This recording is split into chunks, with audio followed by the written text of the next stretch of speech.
Chapter 28. Nancy. Nancy had big hands and big feet. He didn't like his name. He thought it was a girl's name. None of the other children in Mrs. Jewell's class thought that Nancy's name was odd. They didn't think of it as a girl's name or as a boy's name. Nancy was just the name of the quiet kid with the big hands and feet who sat over there in the corner next to John. Nancy was very quiet and shy.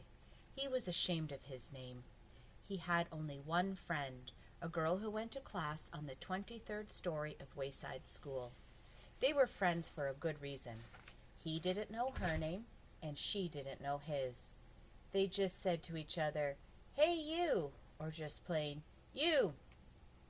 Nancy was afraid to ask his friend what her name was, because he might then have to tell her his name. He could never figure out why she never asked, but he was happy just to leave well enough alone. One morning, Nancy and his friend were late.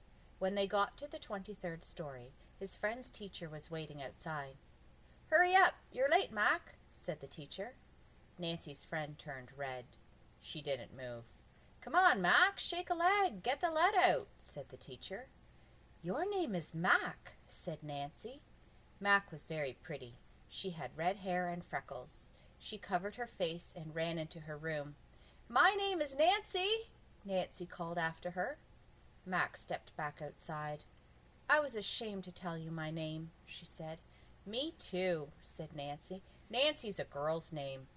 "Oh, I think it's cute," said Mac. "I like the name Mac," said Nancy. "Mac is a boy's name," said Mac. "My mother has a rich aunt named Nancy," said Nancy. "That's why she gave me the name." "My mother once had a dog named Mac," said Mac. "Hey, do you want to trade?" Nancy asked. "Can we?" asked Mac. "I don't see why not," said Nancy. "Okay," said Mac. They both spun around 100 times in opposite directions until they were so dizzy that they fell over. When they woke up, Mac was Nancy and Nancy was Mac. They said goodbye. Then Mac raced up to Mrs. Jewell's room. He was no longer shy. "Hi, everybody. My name's Mac," he announced. "I traded names." He held out his big hand. Todd jumped up and shook it. "Hi, Mac," he said. "Glad to meet you." "How you doing, Mac?" said Ron. "Howdy, Mac," said Terence. "Nice to see you, Mac," said Beebe. "You traded names?" asked Jason. Jason didn't like his name either. "That's right, Jason, old boy," said Mac. "Is that allowed?" asked Jason. "Why not?" said Mac. "Hey, anybody want to trade?" Jason called. "I'll trade with you," said Terence. He didn't like his name either. "Wait, I'll trade with you, Terence," said Mauricia. Mauricia didn't like her name. "No, he's trading with me," said Jason. "I'll trade with you, Mauricia," said Damien. "No, thanks," said Mauricia. "I'll trade with you, Damien," said Mrs. Jewels. "No, I want to be Mrs. Jewels," said Stephen. It turned out that nobody in Mrs. Jewell's class liked his name.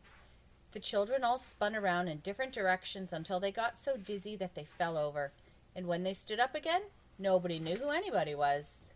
"What are we going to do, Mrs. Jewels?" asked Leslie, who was really Eric Bacon.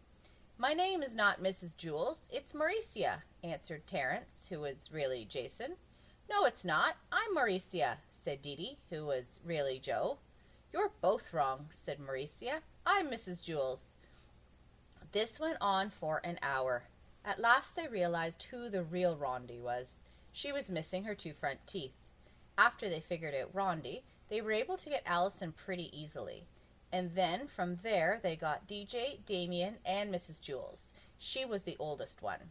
Eventually, they figured out who everybody really was. They had some difficulty deciding which Eric was which, and actually, they're still not absolutely sure.